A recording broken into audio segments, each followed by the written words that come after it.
always something to make you look around and say, hey, you know what? I live in a pretty great country. President Trump is calm, on point, on his game. And unlike the last guy, he is competent and coherent. Come on, man. We're not bending the knee anymore. We're here to take a stand for God and country. This is the Steve Gruber Show. And welcome to it as we kick off another brand new broadcast day here on the program, live from the shadow of Detroit, and fighting for you from the foxhole of freedom and delivering another excellence in broadcast day. Here are three big things you need to know this hour. Number one, once again, federal judges are hindering states in pursuit of fair congressional district boundaries. This time they're going after Texas, and soon the Supreme Court will weigh in, hopefully, to settle it all. Number two, a new discovery in the Arctic will unleash American dominance in rare earth elements and propel the nation to a new path toward energy and AI superiority. It is a big deal. And number three, an update on the Epstein files release with Trump's support. The House voted 427-1 yesterday to release the files, with Congressman Clay Higgins the only no vote over concerns about a lack of protection for the identities of victims and witnesses. In the Senate, the bill also received overwhelming support last night and will soon be on the president's desk for his signature. But it may not be what some lawmakers thought it was. Republicans aren't letting the public forget who's been in cahoots with Epstein. Representative James Comer drew attention yesterday to email correspondence that seemed to solicit massive financial support from Jeffrey Epstein to Democrat Minority Leader Hakeem Jeffries for his election. Listen to this. Another email shows Democrat fundraisers invited Epstein to an event or to meet privately with Hakeem Jeffries as part of their 2013 effort to win a majority. So Hakeem Jeffries' campaign solicited money from Jeffrey Epstein. That's what we found in the last document batch. The files underscore why former President Trump must appear for his deposition. We've subpoenaed him. To date, the Democrats have done nothing to help us secure his appearance. I support full transparency. The Oversight Committee will continue to work to get the truth to the American people and to get justice for the victims. That's our goal of this investigation. With that, I yield back. Now, the only damning revelations to come out of this so far, if any, will be that more and more Democrats were pals with Epstein, like I've been saying all along. I have a lot more on this explosive story coming up later, including what about Stacey Paskett, the woman texting back and forth with Epstein as she was asking questions as a member of Congress. Yeah, it's all coming up. But today, I want to speak plainly and from the heart about a grave moral issue that's gaining dangerous ground in our society: assisted suicide. As a Christian, as a citizen, I believe we must oppose it, not simply because of theological conviction, but because of the profound ethical risks it poses, especially to the vulnerable, and because the real-life experience of countries that have legalized it shows it has gone terribly, terribly wrong. Let me begin with Canada, because Canada's experience is not a cautionary tale. It is a red flag warning. Reporters have found that some Canadians are choosing assisted suicide not because they're fully supported, but because they are failed by their health care system. Joe Rogan has spoken on this before. Here's a taste. A lot of the vaccine injured are doing that. They're going to Switzerland or going to Canada to have this. The Canada numbers are bananas. Like, you see, like, this can't be true. This can't be true. And here it is. More than 15,000 people received medical assistance in dying in Canada in 2023. Yes. What is it in 2024 now? This is an old story. So imagine 2025, this is crazy. 15,000 people, they've helped them die instead of like help them live. Instead of like, we used to call suicide hotline. Hey, don't do it, Bob. You know, and now Canada's like, come on in. Press 1 if you want the suicide. I'll and make 2 an appointment for you, eh? Come on in, eh? Right. You know, shouldn't we be helping people get past that? Right, Isn't that the goal? Like, right. Hey, maybe we can get you healthy. Maybe we can get you but feeling that's better. not what they're doing. Maybe we can do. That is not what they're doing. How about the case of an 84-year-old man named Cleo Grattan? It's especially heartbreaking. After a hospital said such dehumanizing things, a patient left in a hallway. No lights, no privacy, just laying there on a gurney. He was so demoralized, he asked for that medical aid in dying. Yes, MAID laws, or what they're called in Canada, MAID. Then there's a quadriplegic man, Norman Mornia, who developed bed sores on an ER stretcher. He requested death too. 15,000 people in 2023, as we just heard. An abundance of reports of other people being denied palliative or home care and then choosing to kill themselves rather than to suffer any further. At least some disabled Canadians say doctors are subtly, even routinely suggesting assisted suicide as a solution when other care is missing. Data shows that 3 in 5 Canadians worry that socially or financially vulnerable people are being pushed toward assisted dying precisely because of inadequate care. This is the single-payer healthcare system up front and in focus. Brothers and sisters, that should chill us, all of us. Assisted suicide should never be a pressure valve for a system that fails its most fragile.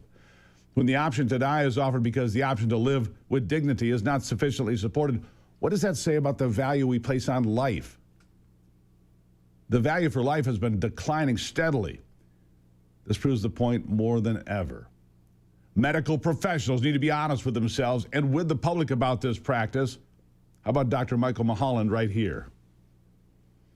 The whole question of making decisions for assisted dying is against everything that I've been trained in and I've practiced for 30 plus years, because the outcome at the end of life has been we will support and care for you and provide palliative care as best we can in the circumstances.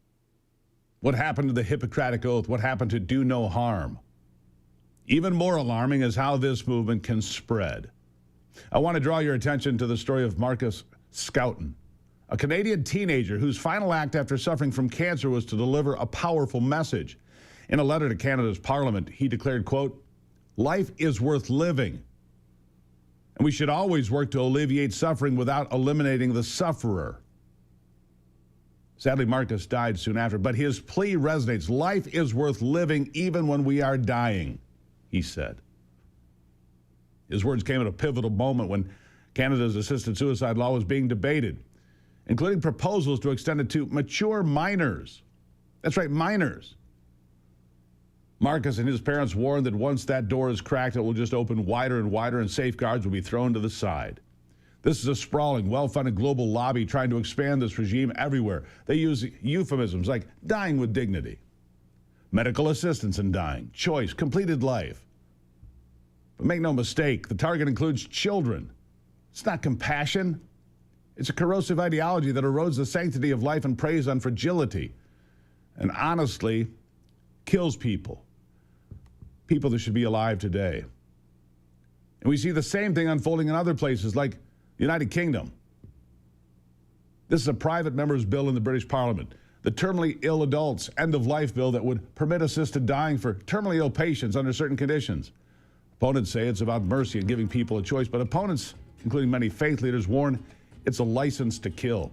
Religious leaders, bishops, cardinals, rabbis, evangelicals have united in concern, pointing out that the bill lacks sufficient protection for children, people with mental illness, the disabled, and victims of abuse.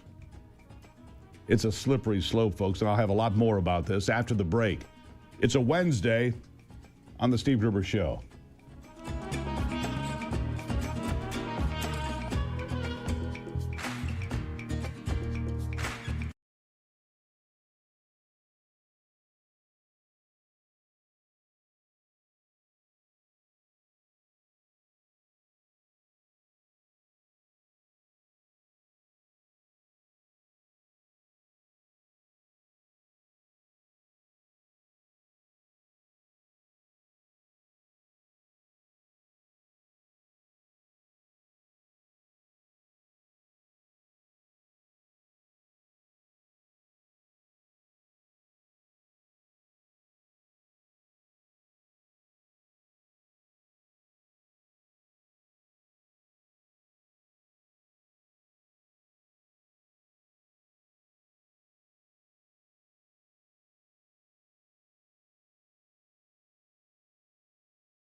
right. Vulnerable young people absolutely going to be at risk.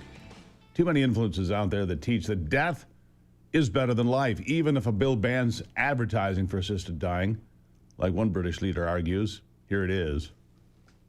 We prohibit advertisements. There is no definition, though, in the bill of advertisement. So that word does not include what young people view through YouTube influencers, TikTok videos, video games, or artificial intelligence, including ChatGPT. So are you not concerned, Ms. Ledbetter, that we are opening up and parents might not be aware of messages and promotion of this that is not caught by your clause? Yes. Disability advocates in the UK are among the most vocal opponents. Some argue that assisted dying legislation inherently discriminates against people with disabilities, because it does. In addition, the organization Care Not Killing, an alliance of faith-based and pro-life groups, insists we should invest far more in palliative care than in a state suicide service. And as warned, the UK is already talking about extending the option to those with disabilities. Here it is. In relation to people with various learning difficulties or autism, again, with proper assistance, they too can have that option. Learning disabilities, autism. Are you kidding me?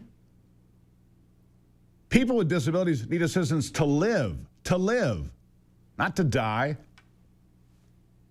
From a Christian worldview, we must affirm a fundamental truth. All life is precious because every human being bears the image of God.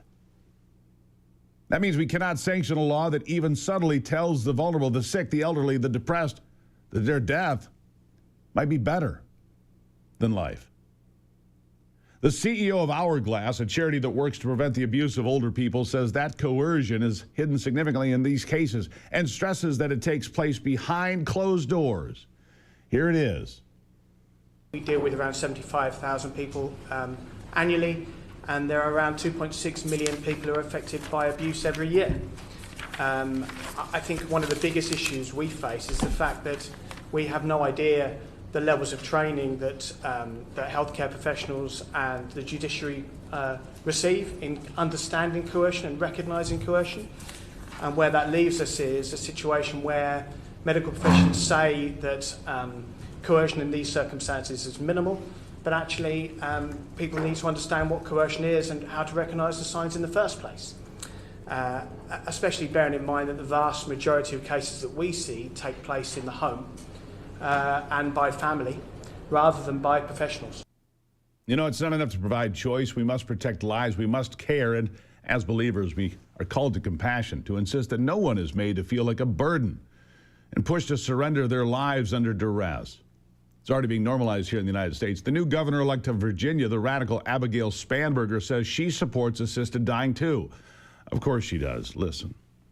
I support and I would support legislation that legalizes the right to die with dignity of a person's choosing, and that would include allowing for medical providers to provide prescriptions for life-ending prescriptions in the cases of someone who's deemed medically competent to make that decision, mentally competent to make that decision.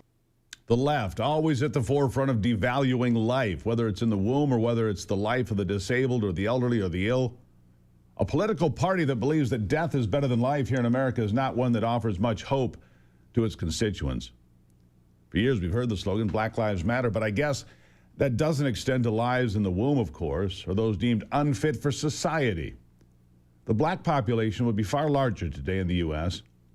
However, black women consistently account for the highest share of abortions, rates 3 to 5 times higher than white women. In New York City, you've probably heard this before, more black babies are aborted every year than are born. Just think about that.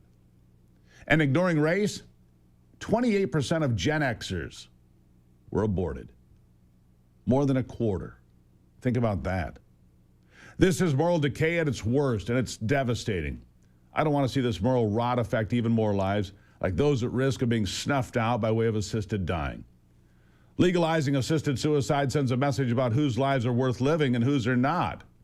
It risks ushering in a culture of death. Once we say that medically assisted suicide is a good option, the pressure to allow it for more and more people, including minors, the mentally ill, the disabled, those with autism, becomes a self-fulfilling prophecy. Marcus saw that. So did his parents. So do I.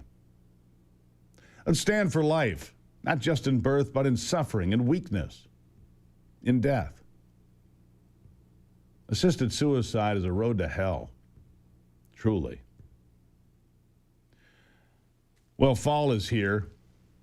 It means it's flannel season. Muskox, the undisputed leader in heavyweight flannels, has you covered. Their brand new heavyweight flannels are on the way, and they're already rated the best flannel by Gear Junkie magazine since 2023. These aren't your average shirts. Trust me on this. Muskox flannels are the crafted, softest, double-brushed, 100% cotton. It feels as good as it looks. I've got 3 of them. 3 of them. Kind of special that way. Plus, every flannel sold gives back. $5 goes into wildlife conservation. So step up your fall wardrobe. Make a difference. Go muskox.com/Gruber or use the code Gruber for $15 off that Muskox flannel. That's go muskox.com/Gruber. Grab yours today. All right, coming up after the break, we're going to talk about these 6 Democrats who yesterday said, if you're in the military, just go ahead and ignore orders you don't like. If you think that they're unlawful orders, or maybe you think that it's crossing a line of some sort, just ignore them. That's what Democrats are advocating for, including Alyssa Slotkin of Michigan, one of my senators, advocating for the military to ignore orders if they don't like them. To me, that sounds like subversion. To me, that's fomenting revolution. I'm going to play you the tape after the break. I'll let you decide what you think about these 6 Democrats and what they're saying about ignoring the commander-in-chief or the secretary of war or lawful orders. I'll be right back. It's the Steve Gruber Show.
All right, so I want to play this for you. Alyssa Slotkin, Mark Kelly, 2 of the Democrats, both senators, calling for the U.S. military to ignore orders if, well, frankly, they don't like them.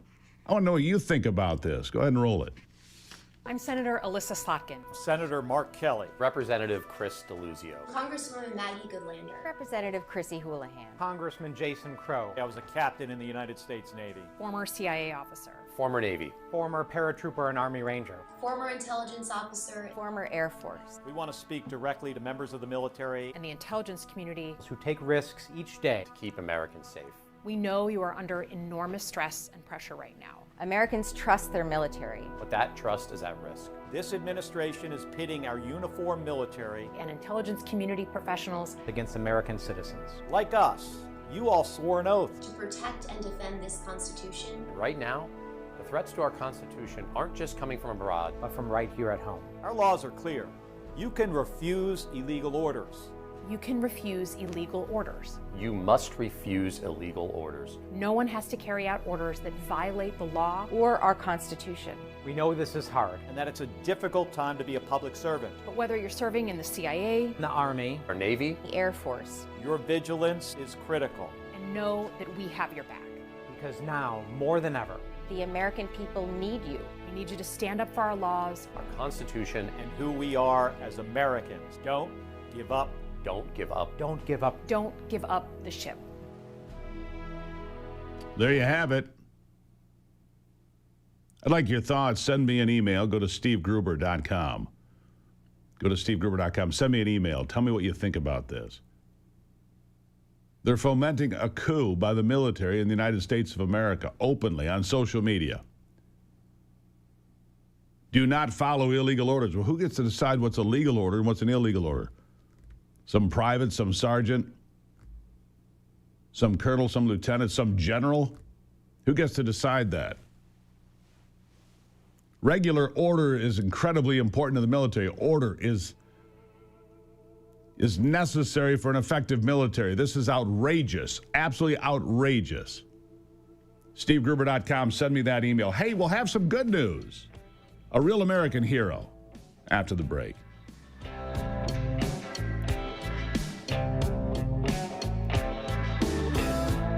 Dan Hicks report.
About America. Coming up a little bit later this year, American legends and patriotic leaders will be celebrating America's Future 2025 Champions for America. The awardees and the celebration will be held at Mar-a-Lago on December the 16th. It's a big deal. Some great people are going to be there. The executive director of America's Future, Mary Flynn O'Neill, putting this all together. And one of the awardees, Wyatt Hendrickson, United States Air Force Academy, and an NCAA wrestling champion. You might remember him when he was wrapped in the flag and met the president not that long ago. They both joined me here on the program. Mary Wyatt, welcome to the show. Thank you.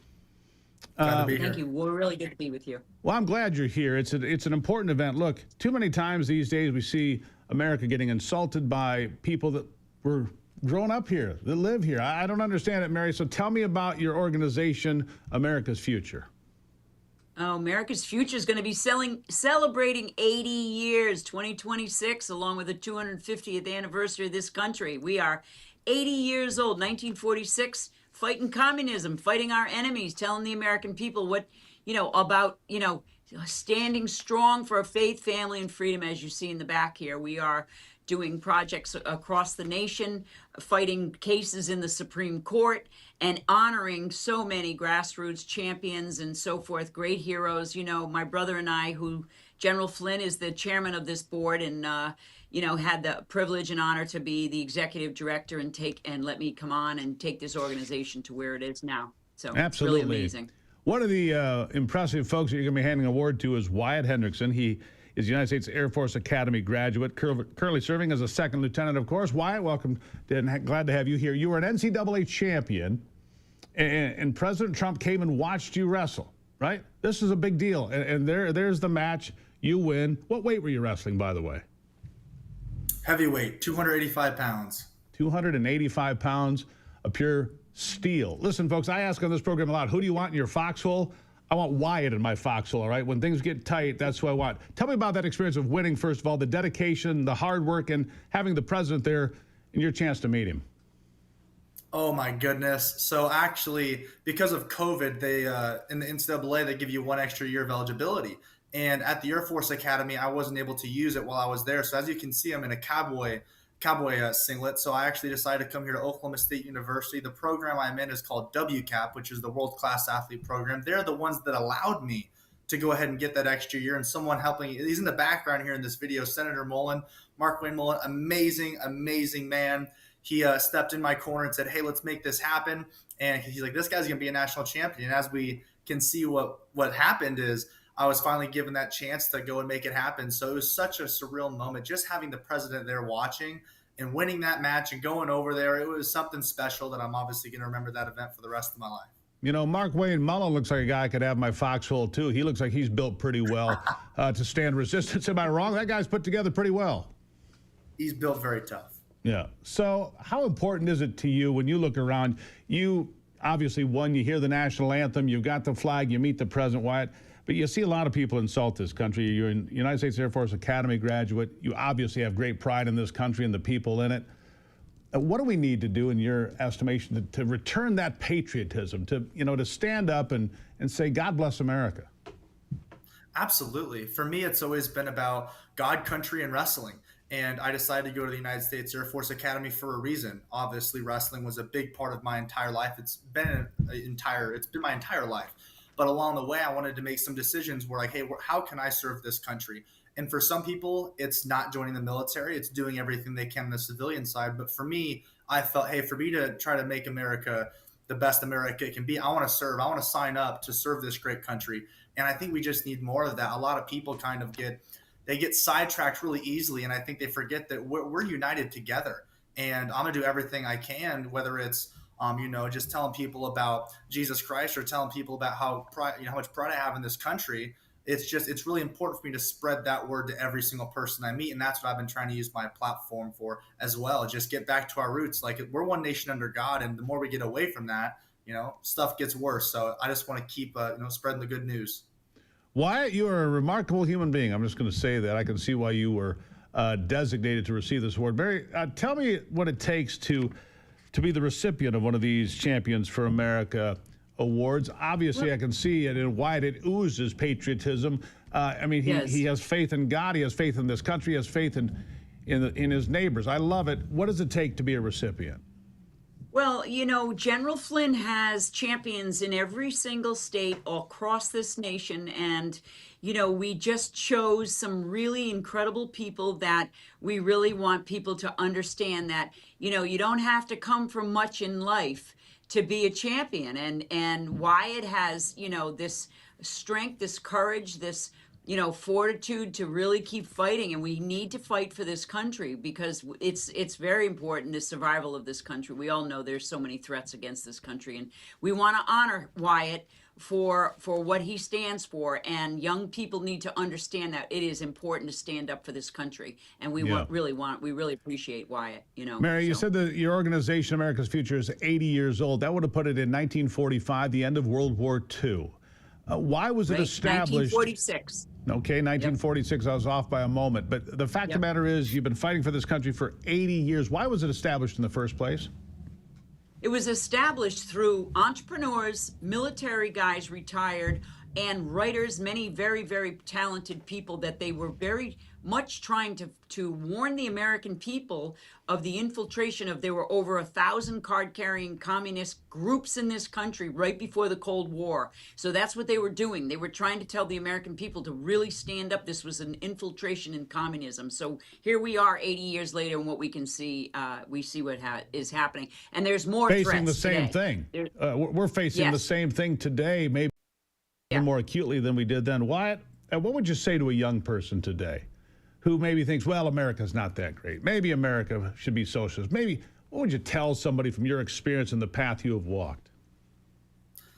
That's a really good question. The biggest thing I can think of is, before I had a telephone, before I could just scroll all day, the basis was that we had a community.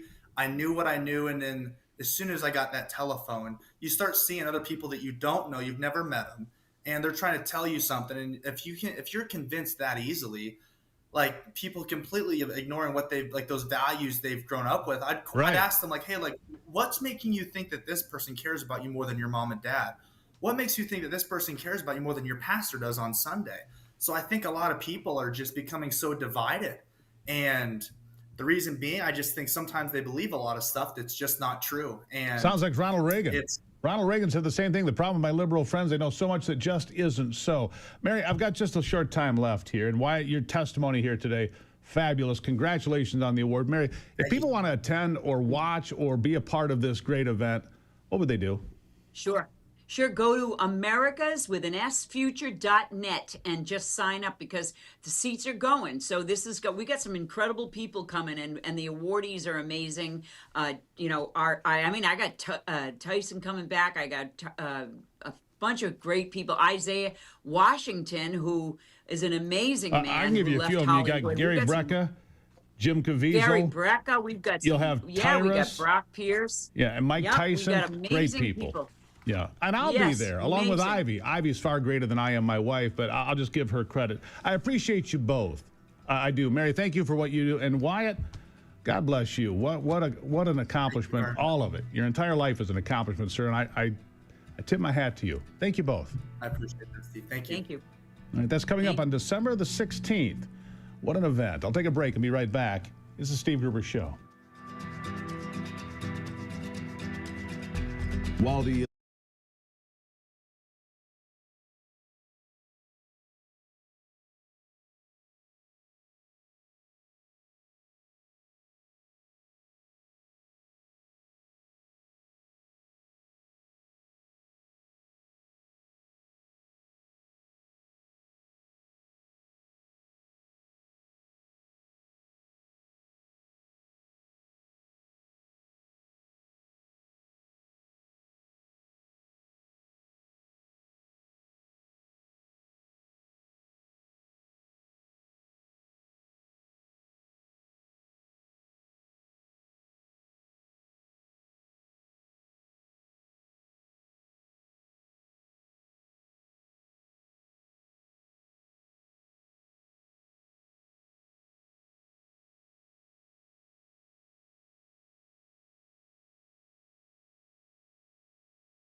Now, some people might find this a bit amusing.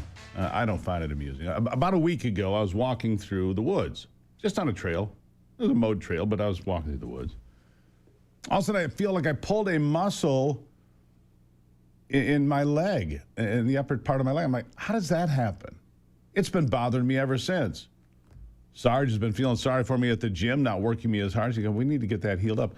Heal up? I didn't do anything. I was walking. She goes, well, if you had stretched and so forth. Anyhow, all this pain, bothersome. And I want to talk about pain today because chronic pain is a real problem in this country. Not just for me, it is today, but for lots of folks. Dr. Ben Tapper, Director of Epigenetics at the Wellness Company, joins me now. Doctor, nice to see you today. Steve, good to be here. So what I get for walking around looking for deer, I pull my leg, and I'm like, I was just walking. And my brother's like, well, that's what happens when you get older. Well, thank you for the sympathy. And maybe that's true, doctor. Maybe you get older, aches and pains come along, but chronic pain, people that really are in pain every day, it's a real epidemic out there, isn't it? It really is. 1 out of 5 people, over 50 million Americans are suffering with chronic pain, and 20% of that, is really debilitating pain that affects our lifestyle. So it is a real issue, Steve. And the modes for treatment for pain is terrible. I mean, there's an opioid addiction out there. They say that, people that have a heroin addiction started out with, just a regular prescription of opioids. So it is a real problem. Chronic pain, it really is debilitating and affects over 50 million Americans in this country. 50 million people today, including people that are watching this program right now. Me, my wife, Ivy, has a lot of different pain issues in her joints and so forth, and she's a bit younger than I am. So it is a problem because it impacts your quality of life. If you're walking around, your knee hurts, your hip hurts, your shoulder hurts, whatever it is, it can really impact. I don't want to go to the gym. I don't want to go for a bike ride. I don't want to go for a walk because you're like, And so you end up sitting on the couch, which is worse, isn't it? Right. It is. It's debilitating. It affects your quality of life. It affects your emotional level. People don't realize that pain affects all aspects of life. And so it really is it can be a hindrance on our level of health, especially emotionally, and it takes a toll. It really does. And I see it every day, so it's something that we need to address because this is the time of year when people get together, Thanksgiving and Christmas, and they want to see the kids and the grandkids. They want to throw a football in the yard, or they want to just go run around with the grandkids, and they don't. And so that's the emotional impact right there. The older person sitting on the couch with a long face because they're like, I just hurt. My hip hurts, my knee hurts, whatever it might be. I get a lot of pain in my feet lately as I get older. My feet seem to hurt more. I guess it's just normal with aging, right? Well, I think if we treat our teeth like we do our feet, we'll all be indentures. But the shoes play a massive role, and really people need to wear better shoes. That's another issue. I mean, the feet are the bottom of the spine, and so we need to take care of the feet. Yeah, so there's a whole list of things. And so I wanted to talk about this in my own personal experience because I understand the Wellness Company has a new topical product, fairly revolutionary actually, that can deal with the things that I'm dealing with or Ivy's dealing with or that everybody deals with. What makes TheraBlue different and effective? Well, this is I don't even like to call it a topical cream, but that's what it is. I mean, I've seen thousands upon thousands of topical pain relievers, and they're just topical. This is different. This is I would say a clinical breakthrough in topical creams because it has copper peptides. I believe that the greatest deficiency across the board is a copper deficiency. So it utilizes copper peptides to get into the cells. Basically, it uses nanoparticles to get into the body on the cellular level. There's inflammatory ingredients. There's NAD plus, methylene blue in this topical cream. So this is like I said, I've been in this field for a long time, and this topical cream is something that sets itself apart. It's a real hard-hitting cream to get into the joint, and this is something I would highly endorse over any, ibuprofen or NSAIDs. NSAIDs has their own issues. There's gut issues, liver issues, hair loss, all that you name it. So taking topical is something that I would highly recommend over any pain reliever. And this is something that seeps deep into the joint and really gets onto the cellular level, and something that I would highly endorse. Yeah. I just mentioned Thanksgiving and Christmas, of course. Millions of people will be traveling. They'll be seeing Grandpa and Grandma and over the river and through the woods and all that happy stuff. But a lot of them will come back with a cold or the flu. Those are some of the common ailments, aren't they? Yes. I mean, again, we have, this is what I call the vitamin D deficiency season, a high stressful season. We have a sugar holiday followed by a pie holiday, and so Yeah. it really does make a big difference. So we really need to take care of the body, give the body what it needs, and we can be well. We have to understand that we are heading into this so-called flu season, but we need to understand it's a very stressful vitamin D deficiency season, but taking care of the body is really the key here. We need to eat well, move well, think well, we can be well. And one piece of pecan pie, not the whole pie, right? Just one. That's right, Steve. That's right. I do believe that on the 8th day, God made pecan pie. It's not written there, but it's my genuinely held belief that, Right. But it's like a once a year thing because, look, one piece of pecan pie has like 1,000 calories, and it's worth every single bite. Anyhow, it's time to take charge of your health with the Wellness Company. You can do that for the next 48 hours, by the way. You'll get early access to the best offer of the season. Here it is, your Black Friday sale, 25% off all supplements and prescriptions, 20% off medical kits and memberships. It's the perfect moment to refresh your routine, restock the essentials you trust, and explore something new. Sales run from tomorrow, midnight, through November 21, so November 20 and 21. Visit twc.health/Gruber. You'll find out more. Doctor, always appreciate you seeing you. Thank you so much. Thanks, Steve. God bless now. God bless you. Dr. Ben Tapper, good man out there in Oklahoma. Again, it's a 48-hour sale. Look at the sales, 25% off depending on what you're choosing. Tomorrow, Friday, 48 hours only. This is an early Black Friday special from the Wellness Company. Look, we've been using their products for years and years. I trust them. You should as well. And also invest in the people that support programs like this one. They're good folks. They can take good care of you, all right? twc.health/Gruber. Go there today and get started. I'll take a break. I'll be right back. It is The Steve Gruber Show.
All right, a quick update now on the Epstein files. As you know, the House voted, 427-1 yesterday to vote for the release of the Epstein files, or whatever that is, the list, the files, all of it, right? The Senate unanimously voted to send the bill to Trump's desk as well. The resolution passed both chambers with pretty close to unanimous support, just the one vote from a Republican. The resolution from Thomas Massey of Kentucky, Republican, Ro Khanna, California Democrat, would require the Department of Justice release all unclassified records, documents, communications, and investigative materials publicly available in a searchable and downloadable format related to the late financier and convicted pedophile and his accomplice, Ghislaine Maxwell, within 30 days of the bill being signed into law. So I guess that's going to be on the president's desk. I don't know when it's going to arrive there or when he would plan to sign it. It says he will sign it.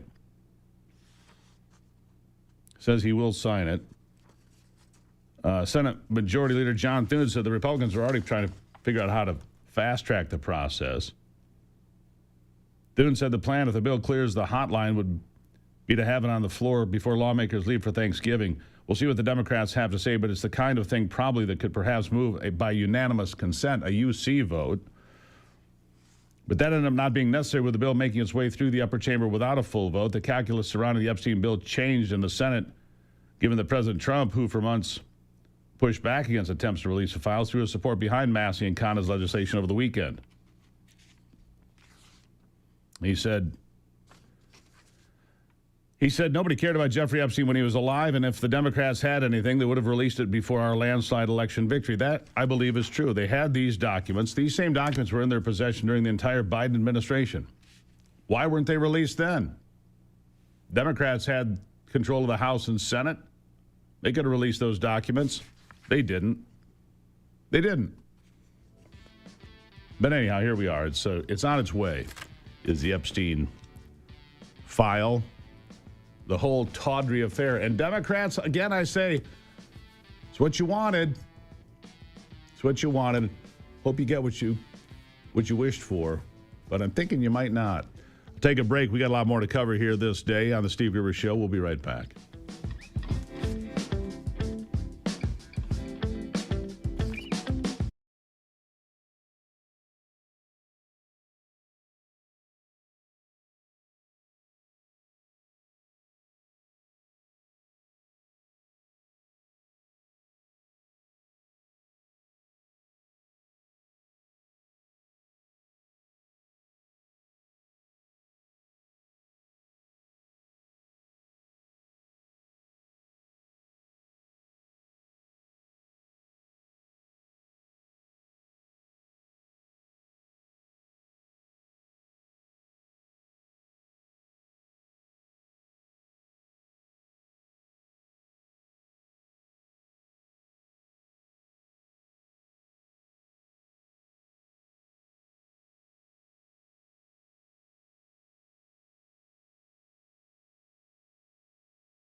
Always something to make you look around and say, hey, you know what? I live in a pretty great country.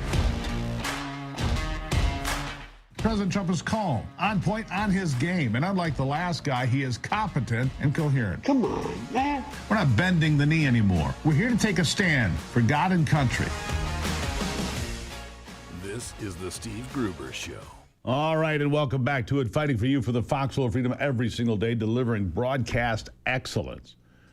Glad to have you along for the Steve Gruber Show. Here are three big things you need to know this hour. Number one, the Saudi Crown Prince says he is ready to have his country invest up to $1 trillion into the United States. And once again, the left hates everything about it because it's Trump bringing in investments. Number two, the U.S. is joining with Canada and Finland to defend the Arctic from the Chinese and the Russians as the stakes in the Great White North continue to grow.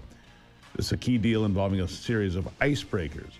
And number three, okay, Democrats got what they wanted Tuesday, the release of the Epstein files.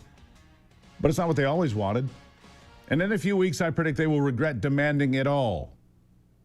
And at all. Because we're already seeing more and more Democrats that were caught in the tangled, wicked web of Jeffrey Epstein. To be honest, my friends, it is not pretty. Both the House and Senate gave the bill wide approval. It will soon make its way to the president's desk. I don't have a timetable on that. I hope to have an update for you come tomorrow, but it is making its way that way. So what happens now? What happens to Larry Summers? What happens to Hakeem Jeffries? Hakeem Jeffries, you say? Well, yes. It seems that Hakeem Jeffries was well funded by Jeffrey Epstein during his run for Congress in 2013. Wow, listen. Colleagues' coordination with Epstein. Another email shows Democrat fundraisers invited Epstein to an event or to meet privately with Hakeem Jeffries as part of their 2013 effort to win a majority. So Hakeem Jeffries' campaign solicited money from Jeffrey Epstein.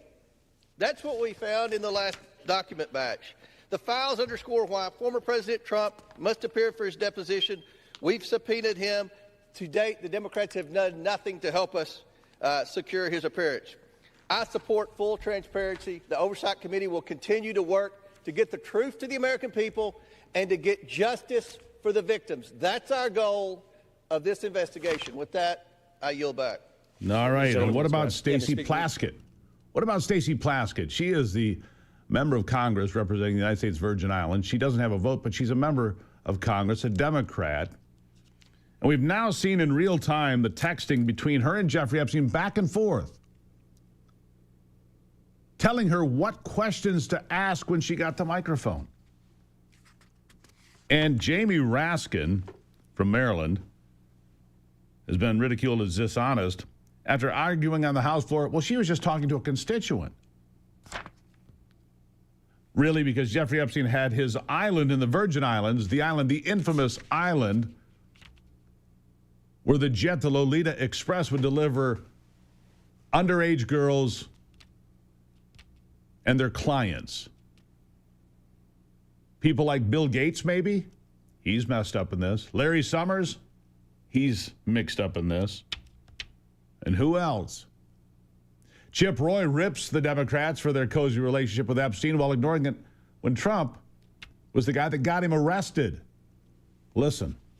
Whether what I'm about to say is correct, that it was in fact President Trump's administration in 2019 that federally indicted Epstein in July of 2019. That it was in fact the Trump administration, the first term, that was going after Maxwell and set the stage for her indictment. That it was in fact the Trump administration, along with the Oversight Committee led by Republicans, that have released tens of thousands of pages of documents this year via the appropriate path of subpoena and making sure that more information is public. And then in fact, as the gentlelady from Wyoming noted, in a hearing that I was sitting in right next door in Oversight where I was questioning Michael Cohen, literally while I personally was questioning Michael Cohen, we had a Democratic member of that committee that was texting in real time with already convicted pedophile Jeffrey Epstein. Is that correct? I yield back. You are absolutely correct. Absolutely correct. How bad is it? Well, when Charlemagne the God calls out the Democrats for only looking at Republicans and for Republicans on the Epstein list, it's pretty embarrassing. Charlemagne, complete takedown of the Democrat narrative right here. It's funny how the news works. 'Cause Bill Clinton, wrote a letter to, Jeffrey Epstein as well for his birthday, but nobody's talking about that. And Jeffrey Epstein had a picture of Bill Clinton in a dress in high heels, in his New York mansion, but nobody's talking about that. My thing is this. I don't care who's on the list. Everybody got to go. Burn it all down. Like, that's just simple as that. Mutually assured destruction. Whoever's on that list need to go. Nobody needs to be protecting pedophiles. I don't care what party they are. No, period. And, to that point, though, Clinton is not the president right now. If he was, you'd think that, anyways, yeah, I think he would still be under scrutiny if he was the president right now. No, he wouldn't, because liberal media wouldn't push the issue. Oh, okay. No, he wouldn't. They wouldn't look at Bill Clinton. He's exactly right. He calls out the dishonest media for what it is. Now, on the other side of this, Congressman Thomas Massey may not win a primary challenge from Republicans. He's from Kentucky, He's been pushing for the release of the Epstein files for a long time. Time will tell whether he survives it or not. But Massey tells the Senate not to play games with the issue. Here he is in front of Capitol Hill. I have people, other survivors of other sex crimes, who come to me and say, thank you. You give me hope. You give us hope. There is hope here.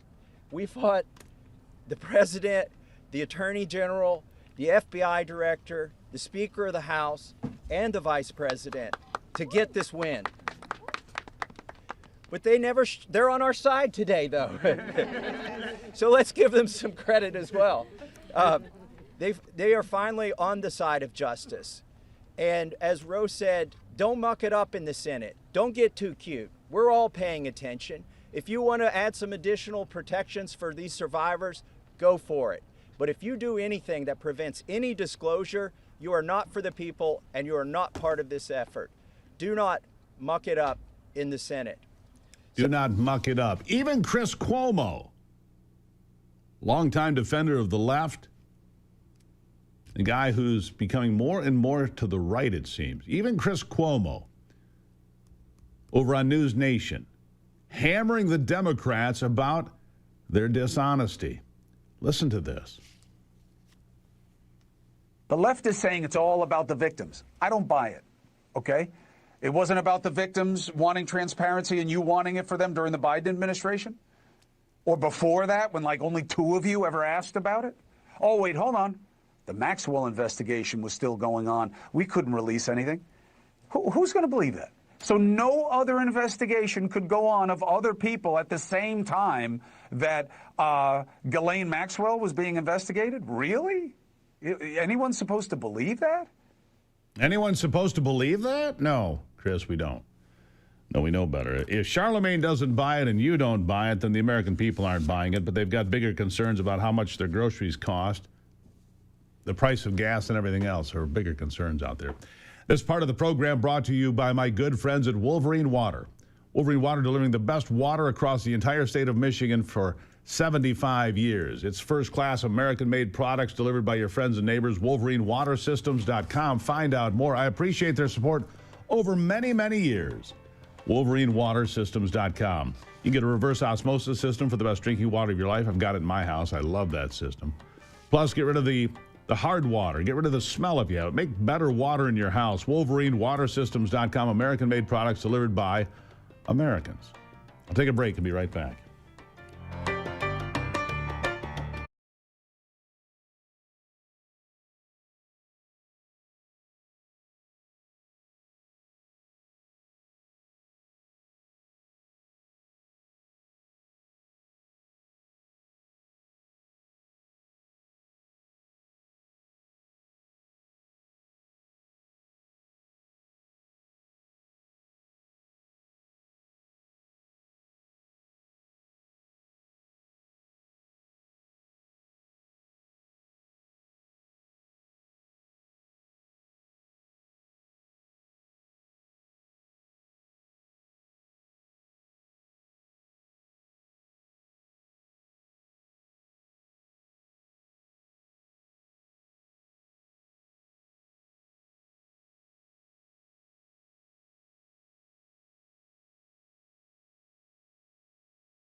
The capacity to serve people with mental health issues in America is remarkably small.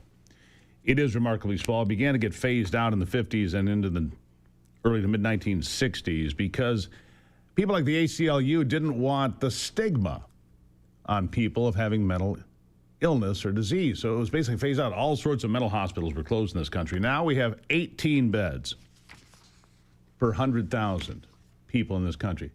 That's woefully inadequate, I think. I think my next guest would agree. Dr. Eleanor McCants-Katz is the former Assistant Secretary for Mental Health and Substance Abuse from 2017 through 2021. Doctor, thank you for being here. Oh, thank you. Thank you for inviting me. You know, I look at these statistics. 29% of those with serious mental illness receive no mental health services at all.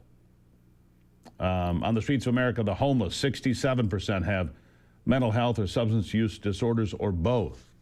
Correct. We're woefully inadequate when it comes to mental health, and it does go back to the 50s and 60s.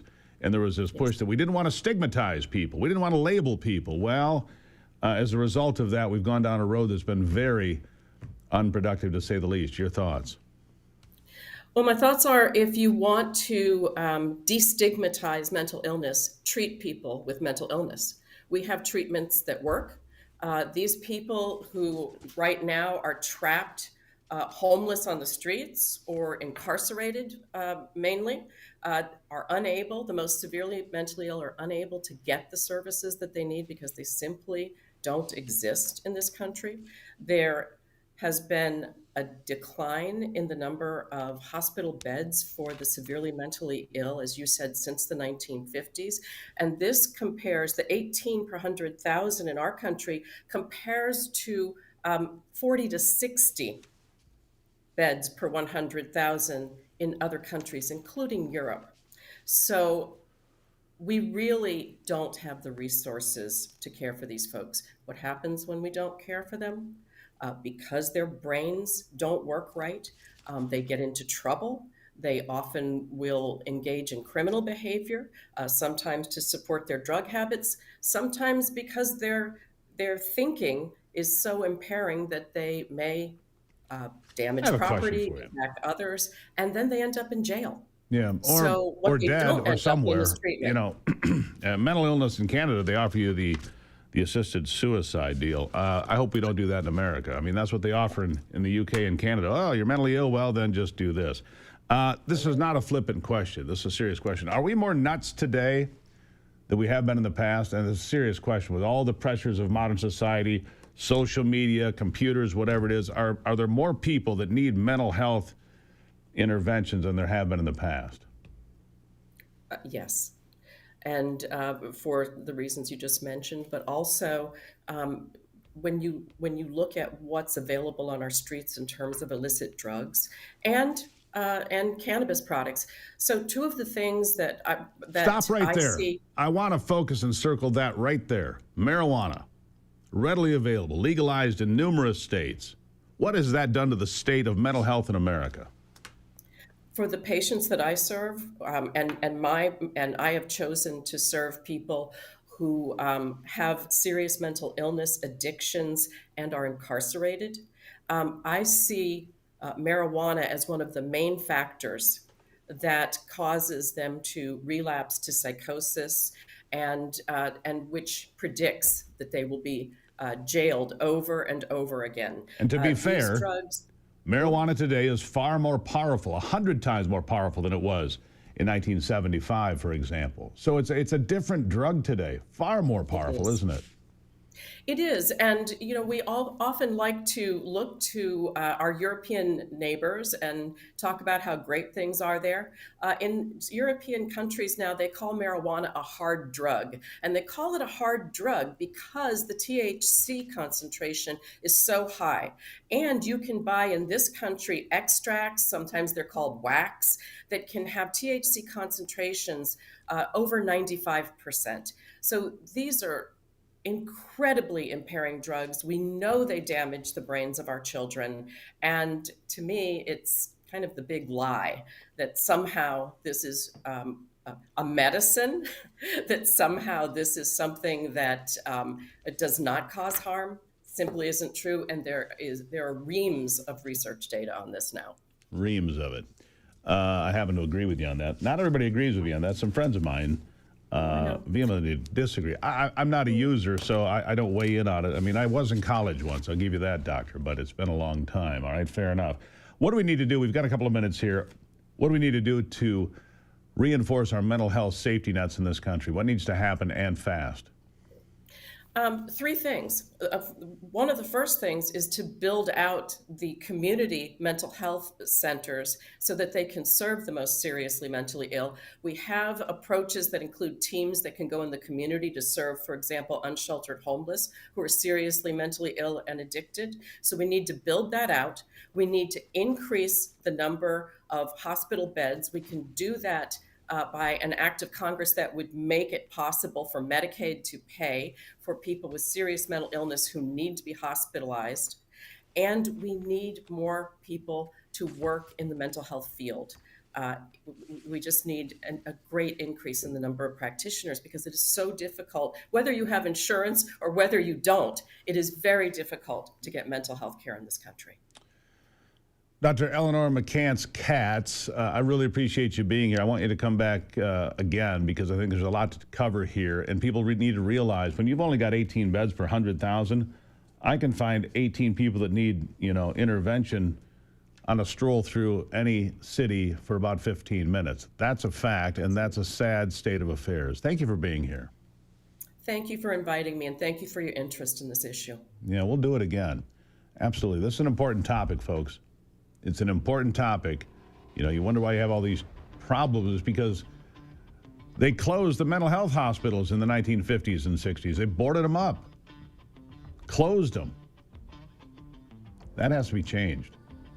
That has to be changed. We'll take a break and be right back.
All right, fireworks in Dearborn last night.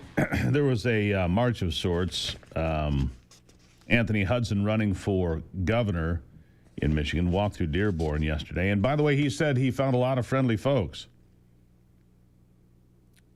And said he was, very pleased. But another guy, Jake Lang, an activist, tried to set a Quran on fire. It was taken away from him. Later, he slapped a Quran with a chunk of bacon. Lang held up a lighter to light the religious text, but counter-protesters knocked it from his hands. You can find out all about this. And then later at the city council meeting, more fireworks. We can find out all about this at MichiganNewsSource.com. They've got a bunch of great articles following all the events in Dearborn as of late. MichiganNewsSource.com, my news company. And you can find out more with what's happening in Dearborn and whether or not Jake Lang was doing something productive or just trying to get social media clicks. You can decide for yourself. Right? Meanwhile, the president of Mexico says that it's not going to happen. Claudia Sheinbaum says it's not going to happen, saying the idea of military strikes against Mexican drug cartels, as has been threatened, at least partially by Donald Trump, says it's not going to happen. saying the proposal echoed earlier talks with Trump about potential U.S. intervention. She said Mexico welcomes cooperation on security, but that its sovereignty is non-negotiable, stressing that any joint efforts must respect its authority within its own borders.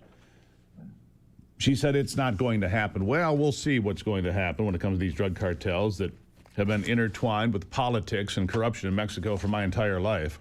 And by the way, Scheinbaum has a big problem with Gen Z.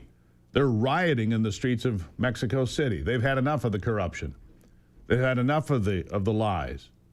If you haven't seen any of that video, check that out. A lot going on every single day, trying to get it all in for you. Coming up, we'll have a combat veteran, former CIA operations officer. From Epstein to the AI lies, the blackmail blueprint. The blackmail blueprint. Hey, we got pictures of you, Bob. And if you don't do exactly what we tell you, we're going to release those pictures. That's the scheme here. That's the scam, all right? We're going to talk about it coming up on the Steve Gruber Show. Find out more at stevegruber.com. Send me an email there as well. I'll be right back.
Well, a lot of territory to cover, that's for sure. We do it every day here to make sure you are the best educated audience in media. We do work very hard for you.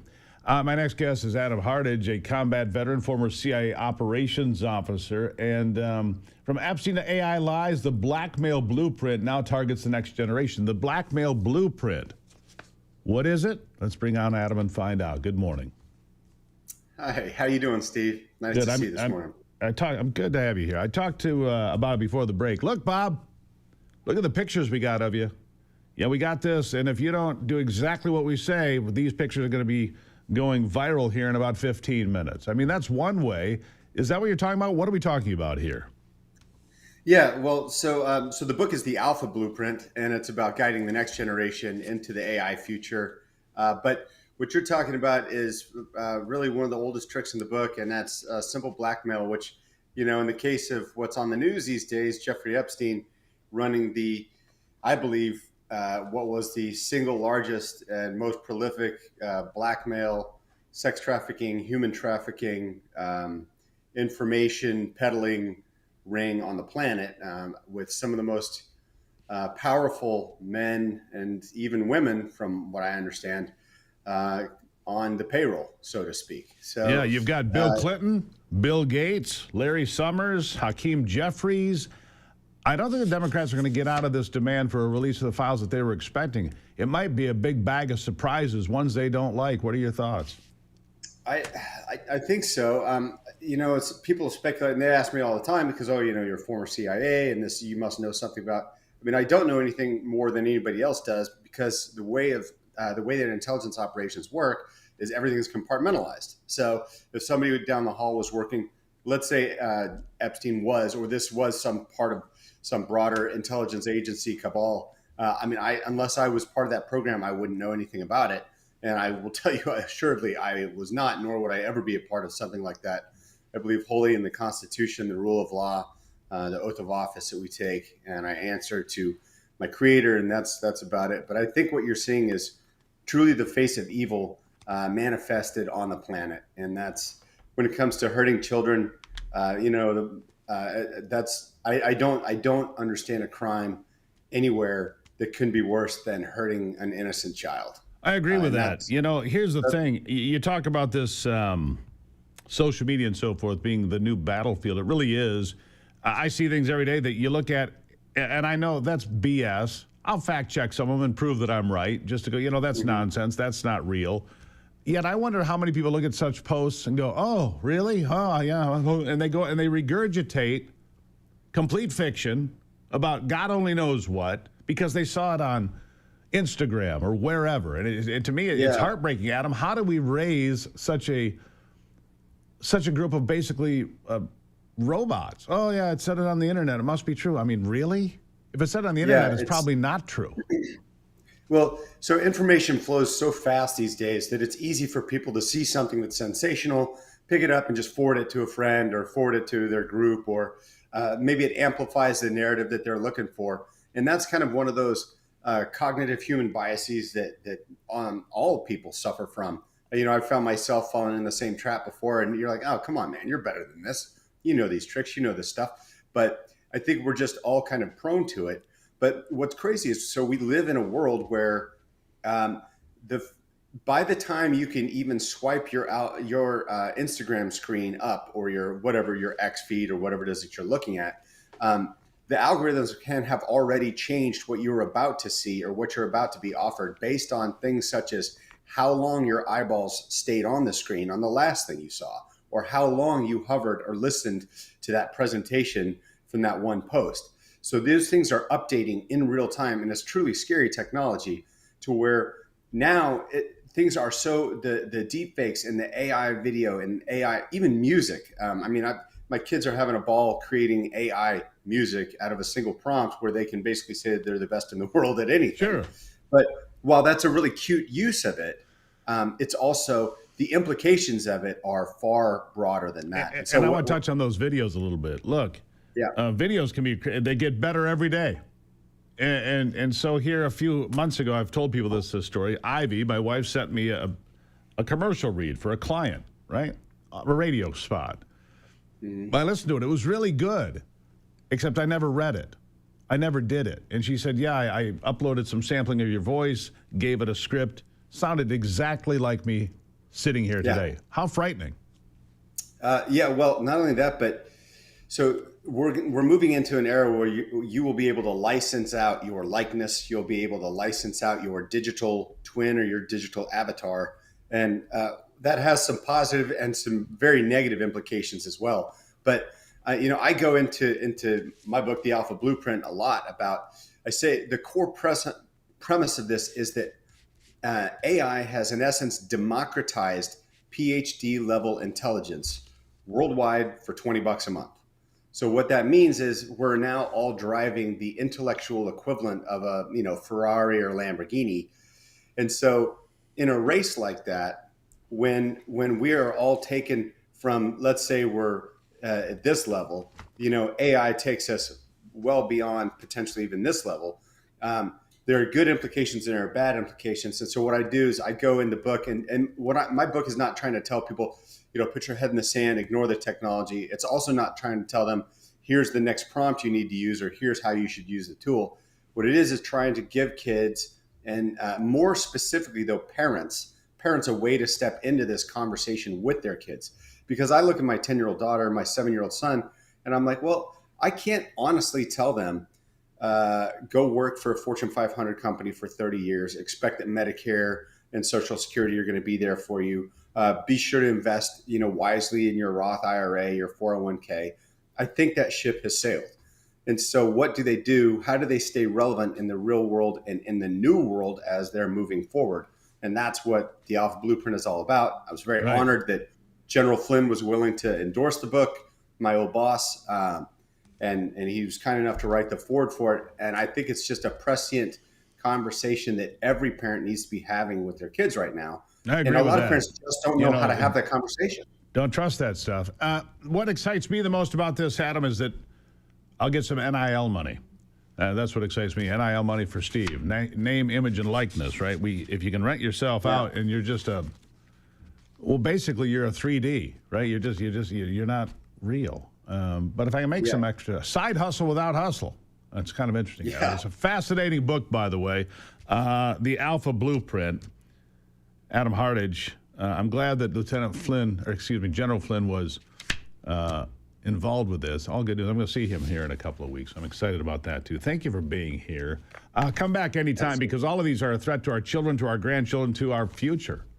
I mean, if there's just basically it's a flood going down the river, and people just chuck things in it and go, oh, see if that catches. And man, it just gets by us. Adam, thank you for being here. Absolutely. God bless and thank you, Steve. Thank you. Yeah, that's the way I think about it. It's a flow of information. It's a river full of stuff, and it's moving fast. It's like a big flood, and people just throw things in. Oh, I wonder if they'll see this. I wonder if they'll see that. Fact check things, people. If it doesn't seem right, it doesn't sound right, fact check it. That's where AI can actually help you sometimes. I do it all the time. I'll take a clip off a social media post, and I'll say, is this true? Bam. Nope, false. Nope, false. I get it 25 times a day. No, that's false. I check all sorts of things. You should do the same. This is The Steve Gruber Show.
In the state of Colorado, they passed a universal pre-K law offering 15 hours of preschool time and education, no charge. Public, private, didn't matter.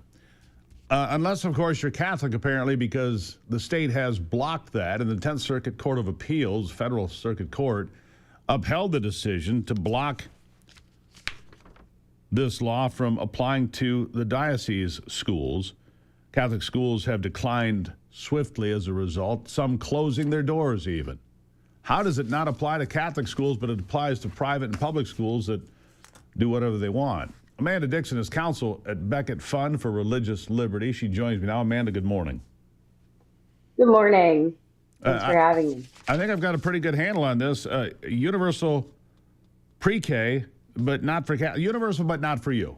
How can that possibly be true? And how can the 10th Circuit Court of Appeals uphold this? It's remarkable to me. Tell me the story.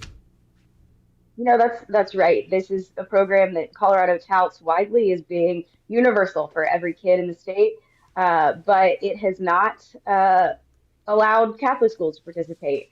And, it is remarkable that the 10th Circuit upheld this exclusion. The Supreme Court has made clear over and over and over again that you can't have programs like this and say no religious folks get the benefits. But that is what happened here. And so let me ask you this. Is it just the Catholics being singled out? Are there other religious schools? Are there Muslim schools? Are there Jewish schools? Are they part of the UPK, the Universal Pre-K? Or are they not? It's any schools that want to abide by religious beliefs in the way that they operate that the state doesn't like. So there are other Christian schools, other religious schools that have religious operation requirements where they make decisions according to their faith. When Colorado doesn't agree with those decisions, they say, no religious folks of your kind here. Yeah, bake me a cake.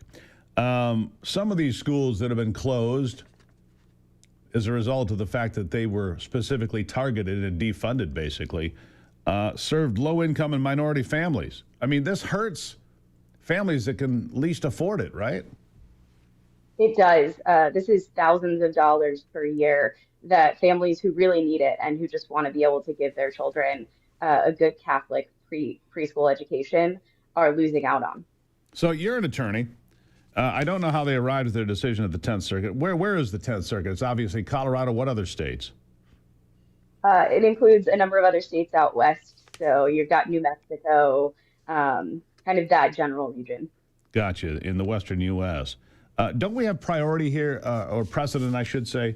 Don't we have precedent here that would say you can't do this? You can't target and block people because of their religious pursuit? It's called the First Amendment. It's right here.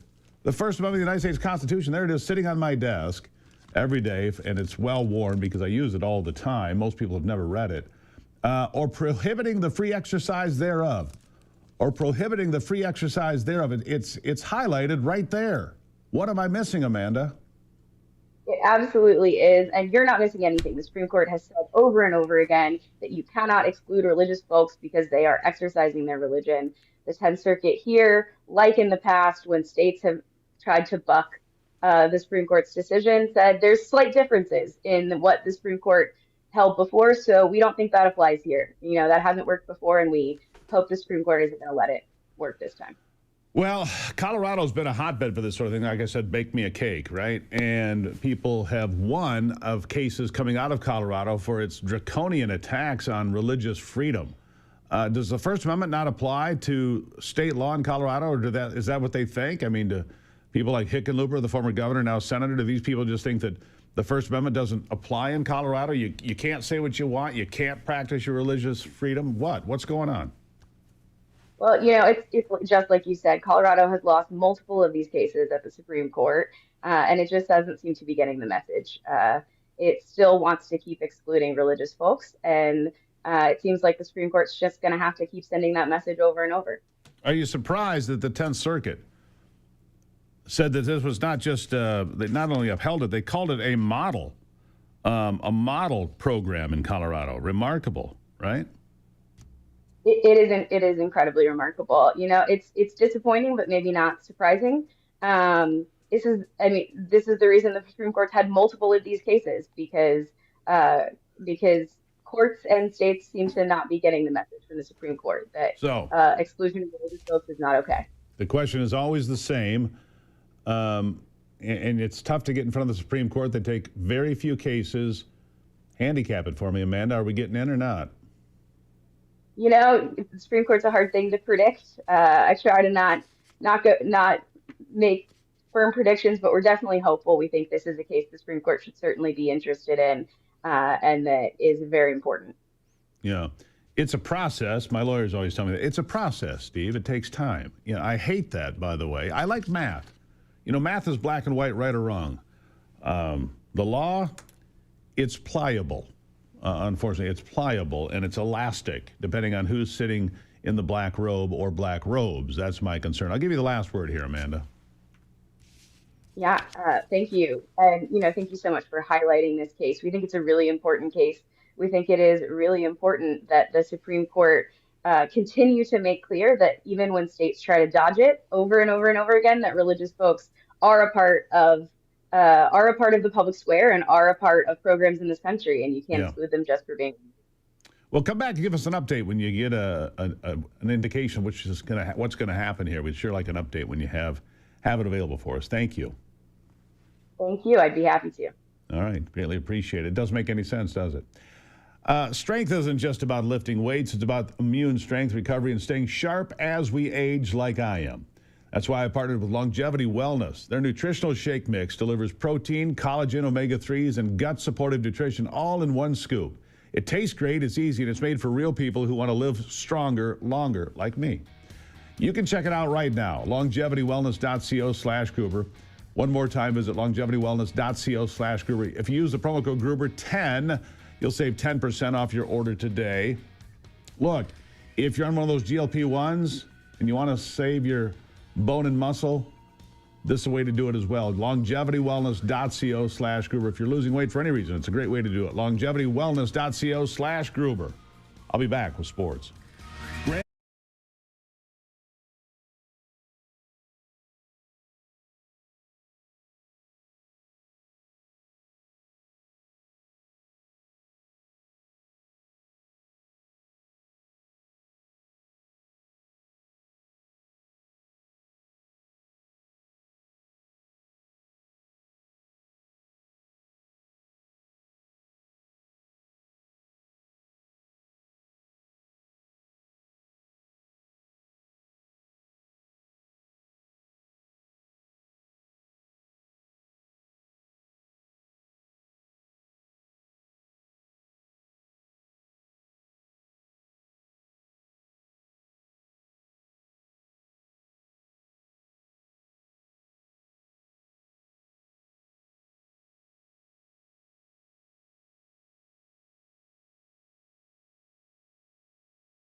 All right, welcome back to it. Time for sports with Brock Palmbush.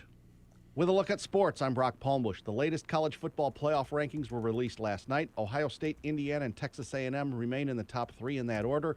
Georgia moves up to fifth. Texas Tech moves up to fifth. In the NBA last night, there were 6 games. Winners included Detroit, Boston, the LA Lakers, and Phoenix. The Pistons' 120-112 victory over Atlanta was Detroit's 11th victory in a row. In the NHL, there were 8 games. Winners included Tampa Bay, the New York Islanders, Vegas, and San Jose. In college football, Ohio crushed Massachusetts 42-14. Western Michigan thumped Northern Illinois 35-19. And Akron got by Bowling Green 19-16. In men's college basketball, the Champions Classic was in New York's Madison Square Garden. 17th-ranked Michigan State blitzed 12th-ranked Connecticut 83-66. And 5th-ranked Duke got by 24th-ranked Kansas 78-66. That's a look at sports. Back to you, Steve. All right, Brock, thank you for that. What about those Spartans? That team looks like maybe it's the team it's supposed to be. You know, it's been a long time. I don't mean to say anything bad here. Last 3 or 4 years or whatever, the Spartans supposed to be a hot team and turn out to be not so hot. Well, last year notwithstanding, good. They finished in the Elite Eight. But anyway, they beat Kentucky. I said Connecticut in the update. No, they beat Kentucky, not Connecticut. I misspoke. Sorry about that. It's all right. But so this team, pretty good. Maybe better than people thought. They looked terrific last night in New York. Yeah, well, good for Tom Izzo. It's tough out there in the age of NIL, to be consistent because players jump from team to team in all the sports. That's why a lot of big-name coaches left college sports, right? Indeed. So what do you think? Oh, man, the Big Ten's going to look really, really good this year. The SEC will be good again. I mean, as far as the Big Ten goes, Purdue, Michigan, Illinois, Michigan State, that's pretty good top 4 right there. All right, there you go. It's going to be a fun year in college basketball, that's for sure. Brock, thank you for that. Coming up in the next hour, Ron Rademacher will be here. We'll have fun with that, of course, as we always do. Representative Jamie Green from Michigan's 65th House District will be here regarding better mental health care. This is what we've been talking about, better mental health care, been a theme for today. We'll talk about it. And a lot more still to come here today on the Steve Gruber Show. Remember, you can always email me. Go to stevegruber.com. Great articles for you. Liberty Page is there. She has Satire Saturday. You never want to miss that. And so much more. We'll be right back.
There's always something to make you look around and say, hey, you know what? I live in a pretty great country.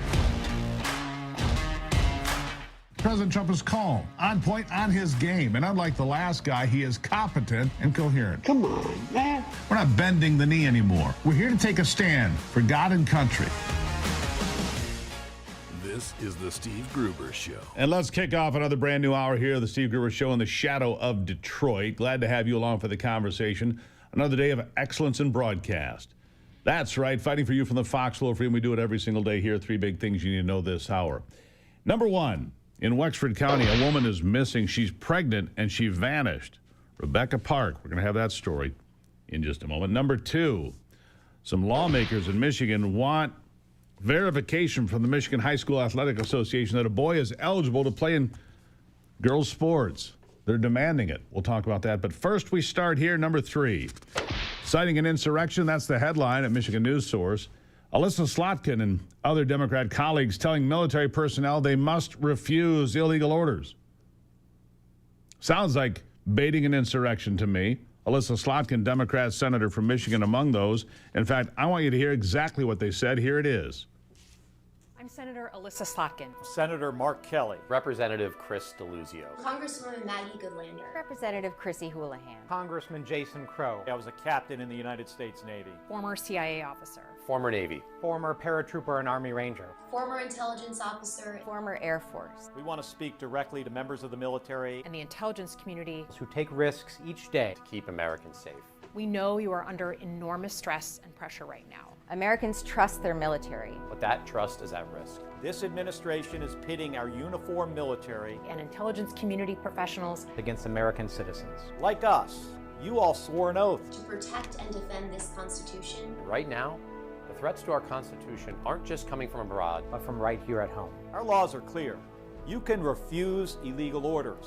You can refuse illegal orders. You must refuse illegal orders. No one has to carry out orders that violate the law or our Constitution. We know this is hard and that it's a difficult time to be a public servant. But whether you're serving in the CIA, the Army, or Navy, the Air Force, your vigilance is critical. And know that we have your back. Because now, more than ever, the American people need you. We need you to stand up for our laws, our Constitution, and who we are as Americans. Don't give up. Don't give up. Don't give up. Don't give up the ship. Really, I'd like an example. What are these illegal orders? Of course, they say this over and over again, which I think is, I think the headline with a question mark. Citing an insurrection is the question at MichiganNewsSource.com, my news company. It's a fair question. It's an accurate question, having heard that. What illegal orders? What illegal orders? Give me an example of what that means, Senator Slotkin, so we can all understand exactly what you're talking about. It's very vague. It's very opaque. We just want to know what you mean. Talk about citing an insurrection. There it is. Oh, by the way, not well received by Senator Lindsey Graham and a lot of others. Here's what Lindsey Graham said. I was a military lawyer for 33 years. I was a prosecutor, defense attorney, and a military judge. And if you're listening to this program tonight, I find no evidence that President Trump or anyone in your chain of command has issued an unlawful order to you. To the people who made these accusations, I'm going to write you a letter tomorrow, and I want you to tell the country what orders you think are unlawful. What did President Trump do wrong as Commander-in-Chief? You owe that to the men and women of the military to be specific about what you're talking about. If you're in the military, you need to follow the lawful orders of your commanders. And Article 92, check it out. So what these senators and House members did was unnerving, and it was unconscionable to suggest that the President of the United States is issuing unlawful orders without giving an example. The hatred of Trump cannot spill over to putting our men and women in the military in jeopardy. You're going too far. You are going too far, and they don't care. Give me an example. Same thing I said. What is this example of unlawful orders? What are you talking about? There is no example, of course. Stirring the pot, creating anxiety and fear. That's what that is, fear-mongering. I don't know how else you would look at it. I don't know how else you would look at it.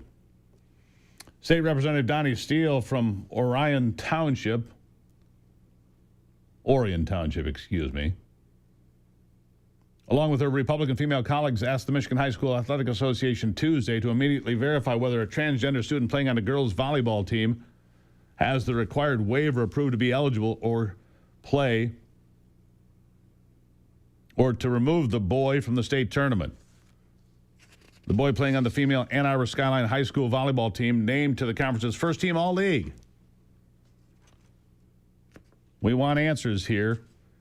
Ann Arbor Skyline plays in the Southeastern Conference. The team plays in the just 3 wins away from the state championship.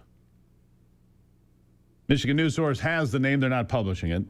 Boys playing in girls' sports has triggered a nationwide debate about fairness. It is allowed in Michigan because of dueling laws on the matter. President Donald Trump signed an executive order in February that banned such practices, but here we are. And the search for Rebecca Park continues in Wexford County in northern Michigan. She's missing. And the question is, where'd she go? Amber Babcock telling Up North Live the last time she saw Park was Sunday, November the 2nd. We were dropping off the truck and she was screaming, "I'm in labor." She helped me move all weekend long and it ended up sending her into labor, going to Cadillac Hospital. Her last phone call was her mom, Courtney. "Don't let her get into a vehicle. I'm on my way." And from then on, she got into a van with her sister and Courtney, her sister and bio mom apparently. Haven't heard from him since. Park's fiance, 43-year-old Rich Fowler, said Park had told her mom, "Hold on, I got somebody to pick me up. This is just something I've got to do. I'm sorry." She's missing. Questions arise. Is she missing or is she hiding? That's the question. Now, did you know that American homeowners nationwide have over $32 trillion in equity, and cyber criminals are trying to get it right now from you? The FBI calls it house stealing.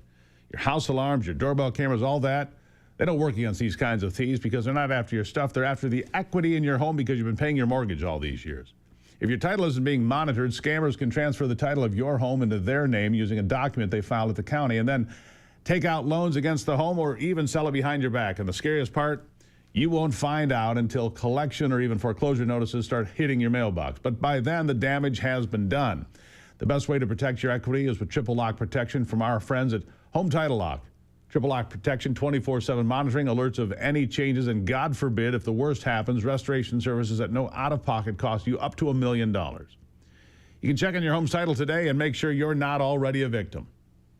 Use the promo code Gruber at HometitleLock.com to make sure your title is still in your name. You'll also get a free title history report plus a free 14-day trial of their $1 million triple lock protection. That's 24/7 monitoring of your title, urgent alerts to any changes, and if fraud should happen, they'll spend up to $1 million to fix it, like I said. Go to HometitleLock.com right now. Use the promo code Gruber. That's HometitleLock.com, promo code Gruber. HometitleLock.com. When we come back, Ron Rademacher, he's not lost, he's not missing. He'll be here after the break.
Well, he's not missing, although sometimes he's lost. He was never actually lost. He was just confused for a week once.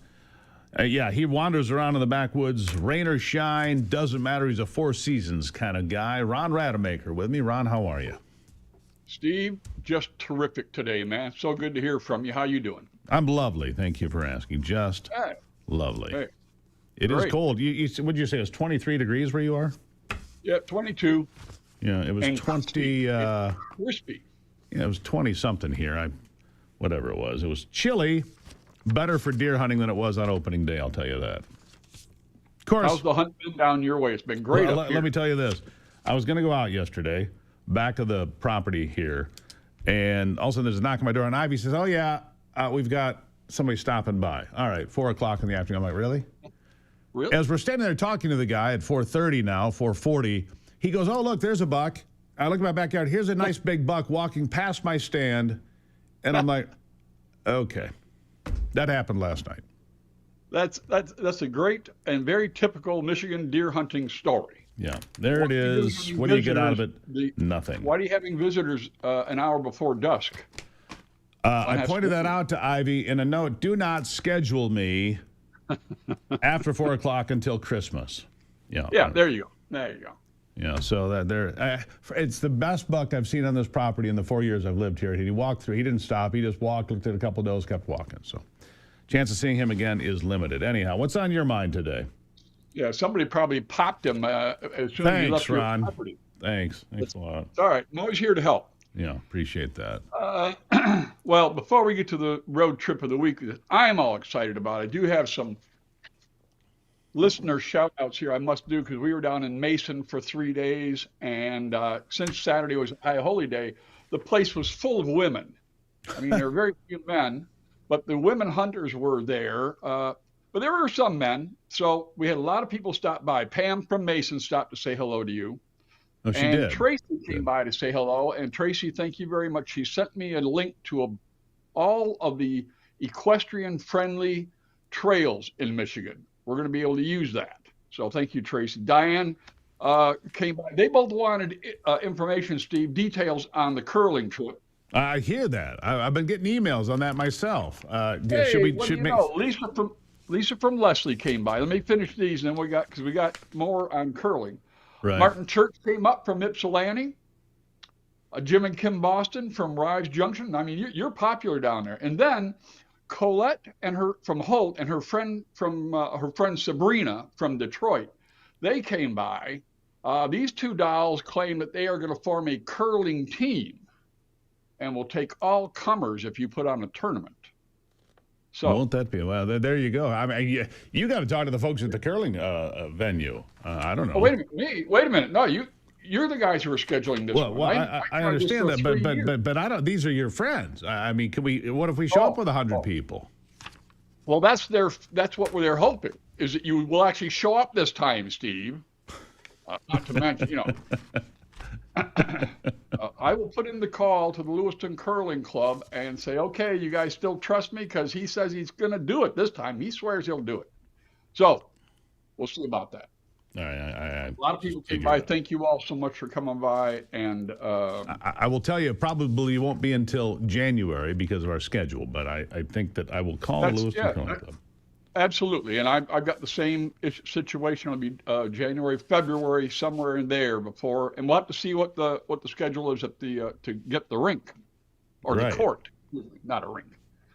So, and I'm excited about we are going to take a road trip this week. We don't have the world tour continuing. We're headed over to the Misaki Earthworks, which I've had on the schedule for 2 years. And finally, conditions are perfect. And I'm going to go try and photograph this ancient earthworks that is still in existence here in the Lower Peninsula. So that's exciting. All right, the earthworks, very exciting. Yeah, road trip of the week. Hundreds of feet across, big. I mean, a big fort, earthworks fort over in the forest west of Houghton Lake. So, but we know where it is. All right. Well, I don't know what that all entails, but it sounds interesting. All right, go ahead.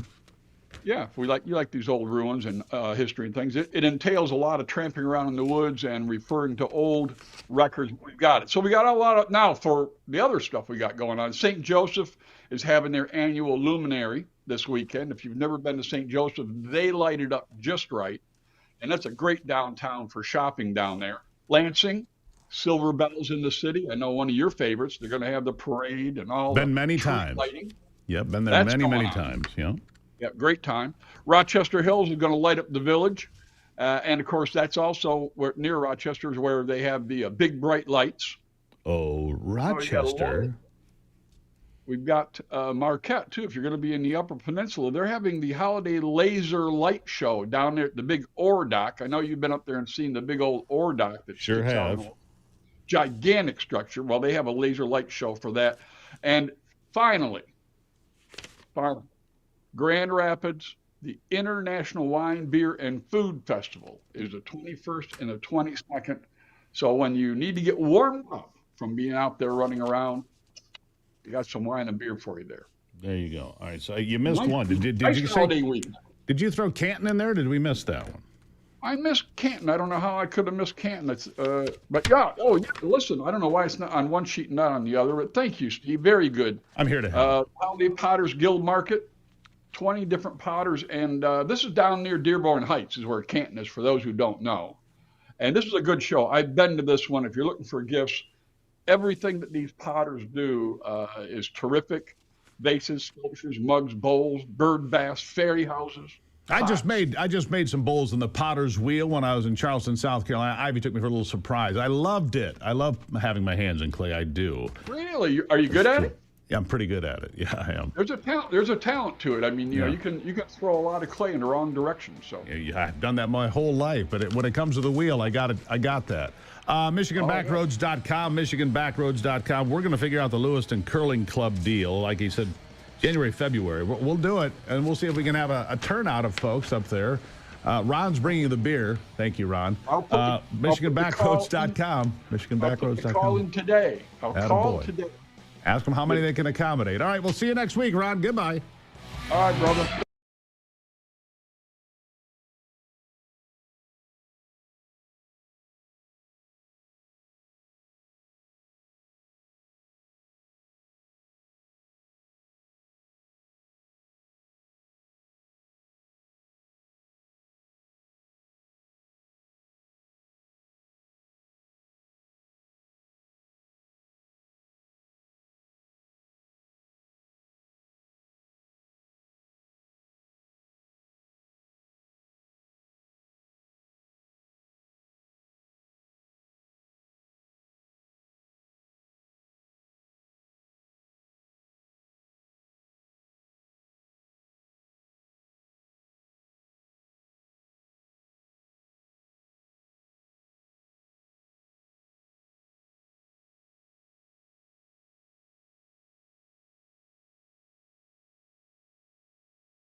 All right, it is cold out there, and it is much better weather for hunting, even if you watch the bucks walk through your backyard whilst you're talking to somebody you didn't know was coming over.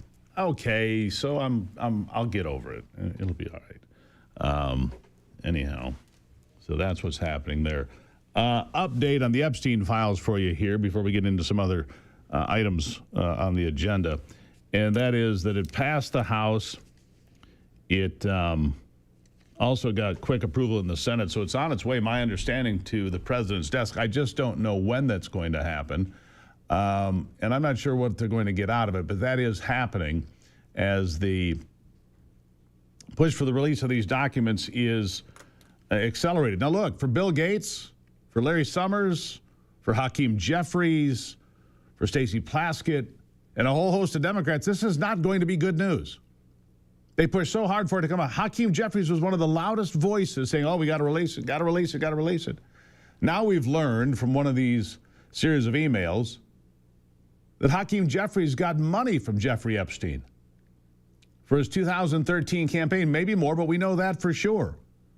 He solicited money from the guy when he was running for Congress and got it, apparently.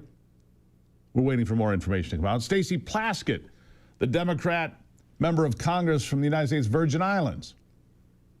She was texting back and forth with Epstein during congressional hearings as he was feeding her the questions to ask. Can you imagine if a Republican was getting text messages from Jeffrey Epstein, they'd run him out on a rail that day. But because it's a Democrat, Jamie Raskin of Maryland, the Democrat, said, well, she was just, discussing things with a constituent. Really? That's what you're going with, just discussing things with a constituent. Apparently. Anyhow, we'll wait for the rest of it and the rest of the information to come out. We will find out. All non-classified information apparently going to be released. I hope we don't hurt any victims. And I hope people that were otherwise uninvolved with him don't get smeared in it all. We'll see what happens. Still coming up, State Representative Jamie Green from Richmond, Michigan will be with me. We'll be right back.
All right, let's jump right back into it, shall we? I'm glad you're here on this beautiful Wednesday. It's sun shining and cold across this great state of ours. Joining me is Jamie Green. She's from the 65th House District here in Michigan. That's Richmond, by the way. Jamie, welcome back to the program. Good morning, Steve. Good to have you here. We've been talking about this throughout the program today, so your timing is absolutely perfect. We've been talking about mental health in general in this country and the fact that we only have 18 beds per 100,000 people. Woefully inadequate. And when it comes to veterans, man, they need more help too. That's something you're looking to help out with new legislation. Tell us about it. Yes, absolutely, because we are finding that 22 veterans die from suicide every single day. Yeah. And so there have been a lot of research and studies on different treatments, different modalities that they can use. There's been success with EMDR, cognitive behavioral therapy. There have been some studies on psilocybin and MDMA that haven't shown amazing results. But now what we have found is ibogaine, which is from the root ibogaine, which is from Africa, is transforming lives of Americans, especially those battling with PTSD, addiction, and traumatic brain injury. And thousands of combat veterans and veterans who suffer from military sexual trauma have already gone to Mexico because it is the place that they can seek treatment. And the results have been extraordinary. It's been absolutely incredible. So my Veterans Mental Health Innovation Act, we're still working on the title, still working with LSB. It creates a safe, FDA-supervised pathway right here in the United States that the veterans will no longer have to leave the country to get care. And it's a multi-state collaboration. Texas is already leading the way, Colorado, Washington State. We've been in this draft process since February. It's kind of been a little bit difficult getting it drafted the way LSB would like it. That's the Legislative Services Bureau, and the way I would like it. And so we're getting ready. I am actually introducing model policy in the American Legislative Exchange Council in 2 weeks, and we will have Governor Rick Perry, who is leading the charge with Americans for ibogaine, and Brian Hubbard, who is the executive director of that organization as well, presenting there along with some veterans whose lives have been significantly changed by this treatment. I would think it's in this ever more divided country of ours, or, hard left, hard right, common ground is difficult to find. I would expect, Jamie, you could find common ground on this one. What have you found so far? Absolutely. I mean, Senator Irwin already has been discussing various types of psychedelic treatment. I think what makes ibogaine different, though, is it is not addictive. It is not used recreationally. Nobody is trying to decriminalize ibogaine. And so I see that those who support medical rights, right to try, absolutely support this on both sides of the aisle. Because of its unique profile and how it also targets the whole brain and not just parts of the brain. And so where did this medication come from? So it came from Gabon in West Africa. And that is where the root was discovered, where they've actually been using it for treatment for about a couple hundred, even maybe 1,000 years over in West Africa and Gabon. All right, so here it is. I'm just doing a little background for people so they can understand what it is. Psychoactive experience. Ibogaine induces a two-phase trip. First, a visionary dreamlike state with hallucinations and altered perceptions lasts 4 to 8 hours. By introspective phase with lingering mood, nausea, and other things that can be a side effect. But it's gained attention for treating substance use disorders like opioid, cocaine, alcohol addiction, reducing withdrawal symptoms and cravings. It has great impacts on serotonin transporters and brain pathways. Emerging research also suggests benefits for PTSD, depression, anxiety, and TBI, which is traumatic brain injury. So it's an interesting conversation to have, to say the least, isn't it? Absolutely. And we have funds set aside here in Michigan with our opioid settlement. We're talking a lot of money that we can use for research in these types of medications. There is no reason for states not to be involved in this. Usually the drug companies lead these charges, but unfortunately there's not a lot of money to be made because it already exists. And so now it needs to go into the trial phase where I know there are many veterans and even probably regular people who struggle with substance abuse who would be willing to change, willing to try this because they know that this can have a significant impact on their lives. And for people keeping up with this, Michigan would not be the first. Texas allocated this year $50 million for FDA-approved clinical trials of Ibogaine for mental health and addiction applications. So Texas apparently moving forward with this, and you hope that Michigan can follow suit. Exactly. I would like to see Michigan do just what Texas is doing. We already have the infrastructure here, especially with the University of Michigan and the Psychedelic Research Institute there. There is no reason Michigan cannot be a leader in mental health in this country and really essentially in the world. Yeah, so studies are needed. You need rigorous placebo-based studies so you know what works and what doesn't and who's actually getting better and who's not. There are side effects, of course, like any medication you take, but we're talking about, when you talk about the 22 suicides, we're talking about serious issues to begin with. If we can stave off 22 suicides and cut that number down, it would be a great step forward. So what's next in this process? Where do we go from here? So next, I'm presenting it at that American Legislative Exchange Council, and then we are hopefully will be able to introduce the legislation in January and getting that language correct in our bill. We want to make sure it's right. We want to make sure that the stakeholders are invested into it, and we want to make sure that the legislators also are on board and fully educated about it, because something like this can go sideways really fast. There could be a lot of misinformation, and we want to make sure that the legislators who are making these decisions are equipped with the facts. Yeah, I look forward to hearing some testimony from people that have claimed benefit from this. I'm curious about what their results are. At least, look, even if they believe they have results and we can cut down that 22 number, that would be remarkable. I would say this so quite clearly, this is not a do-it-yourself program. No. You should wait until there are clinical studies to make sure that Ibogaine can help you if you're somebody who has PTSD or anxiety or other issues, or if you're an addiction individual, you're addicted to one of these powerful substances and you want off and you think this might be the off-ramp, well then we should continue to study it. I'll give you the last word here, Jamie. Absolutely. And this is going to change people's lives. And yes, you are absolutely correct that it needs to be monitored in a medical facility. There are a few side effects with the QT in the heart. You need to be pre-screened before you participate in a session. And I am looking forward to helping thousands, if not millions of people get off addiction, substance abuse, depression, anxiety, and suicidal thoughts. This could be life-changing. And if it can help people with TBIs and PTSD and multiple sclerosis and other applications, well, we look forward to it. I applaud you for doing it. And it's nice to see we can find some common ground between Republicans and Democrats at least once in a while. Thank you, Jamie. Agreed. Agreed. Thank you for being here.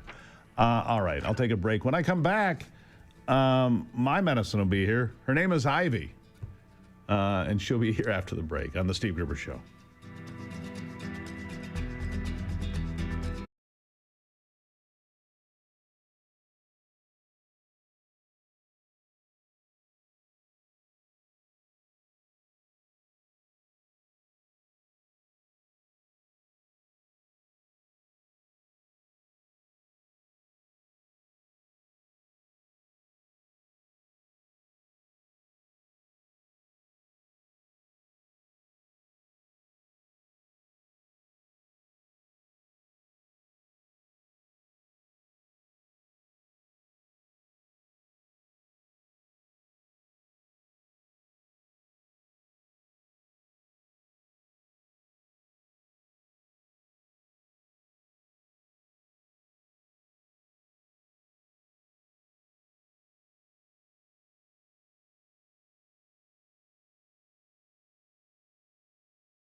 Really?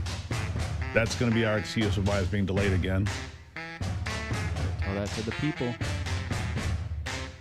You need that?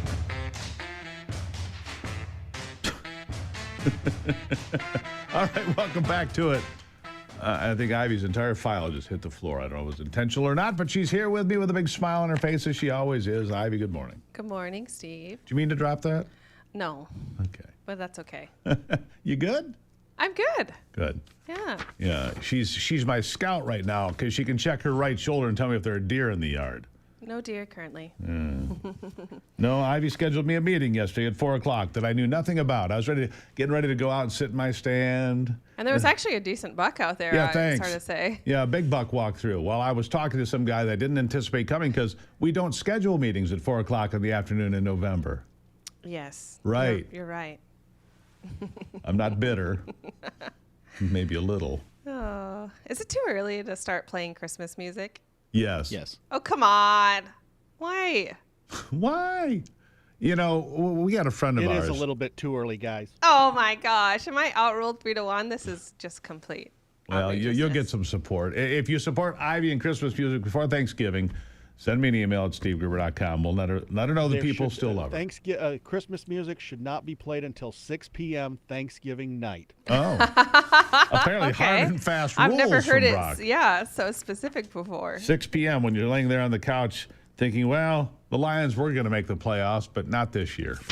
Yeah. Have faith. Got to win the next 3. Yeah, so I've heard. Win 3 in a row or they're done, which is just nutty. But, Well, you know. not quite, Steve. The Lions? Yeah, they're in 3rd place. Terrible. Oh. Yeah. You didn't even know, did you? I had to tell Landon that last night. I didn't even know. I'm telling people, hey, I didn't even know. Anyhow. Yeah. What else you got in your stack of tricks there now that you threw it all on the floor? Well, it's interesting, actually. A gentleman in Washington State was just hospitalized recently and severely ill. It's the first case of a bird flu strain. It's called H5N5. That generally before this, it was usually the H5N1 virus, but they're kind of concerned about what is this, H5N5,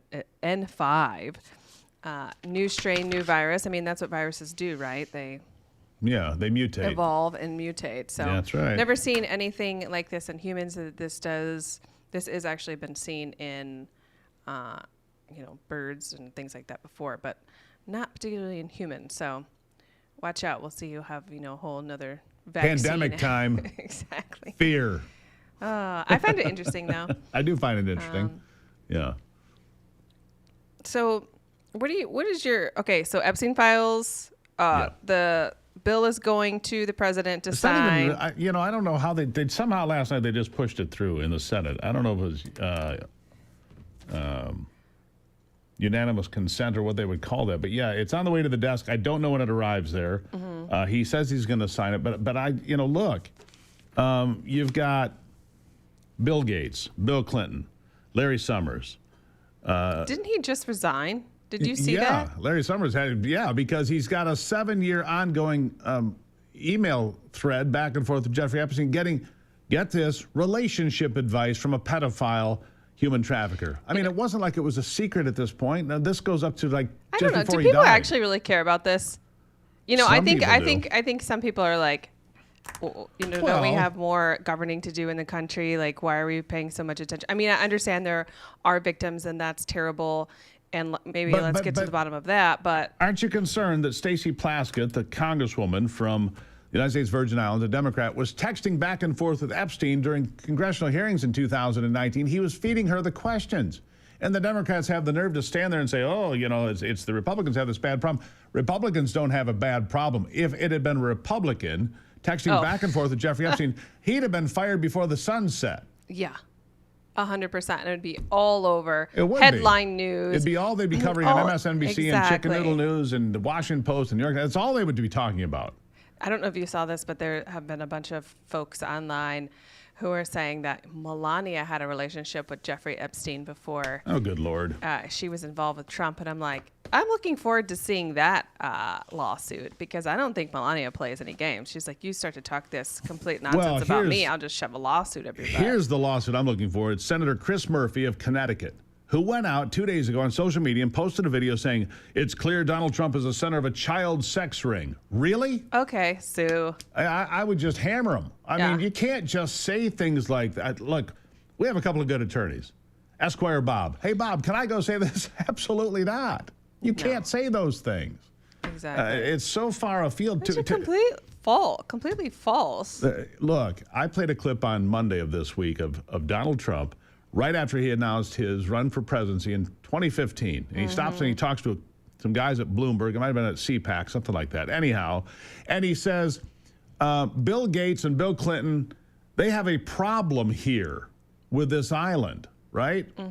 Because it's a cesspool. Donald Trump was calling it out before he was ever even elected president in 2015.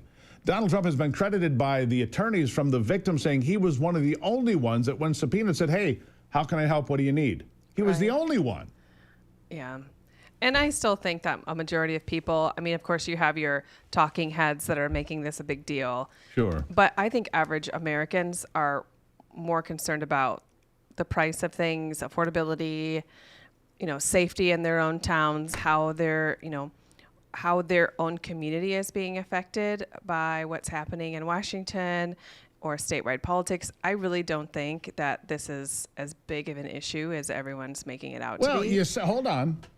Now, I don't disagree with you, but when we see emails come out with Larry Summers, who was the president of Harvard and, Americans for Progress or whatever it was. Sure. I mean, that is important. If stuff like that comes out, it will have great interest. Of course, it won't have the same interest of any mid-level Republican that has a relationship, which will be blasted everywhere. Yeah, and I did also see just recently, I think it was a press release or something like that, from what's the guy's name? Oh gosh, it just slipped my mind. Anyway, he subpoenaed the Clintons, and he's like, hey, I'm going to give you the Bannon treatment, Comer. Yeah. I'm going to give you the Bannon treatment if you guys don't show up for your James subpoenas. Comer, that's right. Thank He's saying, we subpoenaed and nobody shows up, and Democrats yawn and don't care. Peter Navarro goes to prison. Of course, if it was on the other side, they'd be saying, we're going to throw you in jail. Bannon goes to prison. Yeah, sure. Anyhow. All right, Ivy, got to run. Love you. Anyhow, love you too. I'm going to be playing Christmas music, by the way. Yeah.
All right, whatever happened to Amelia Earhart? New information today. Government has released newly declassified. Why would it even be classified in the first place? From 1937. She saw something she wasn't supposed to see. Yeah, UFOs. Let's see here. Newly unsealed government records related to the famed American aviator Amelia Earhart have been made public. The National Archives releasing 4,624 pages related to the disappearance of Earhart and the Electra plane she was flying happened Friday. A variety of documents detail Earhart's last known communications, maps, tables, and logs. Her last communication documented July 2nd, 1937, the day of her disappearance over the Pacific. It reads, "We are on the line, 157, 337, will repeat message. We will repeat message." And that was it. The report began immediately after Earhart's last transmission. It spanned 16 days until 18 July 1937. Earhart's last confirmed radio transmission was reaffirmed in the report near 157 degrees east longitude, 337 degrees south latitude. The report details the search by the USS Colorado, the USS Lexington, that covered nearly 250,000 square miles of the Pacific. PBY-1C planes, meanwhile, searched a 25,000 square mile region of the ocean daily. Don't know what happened to her. We don't know what happened to her, do we?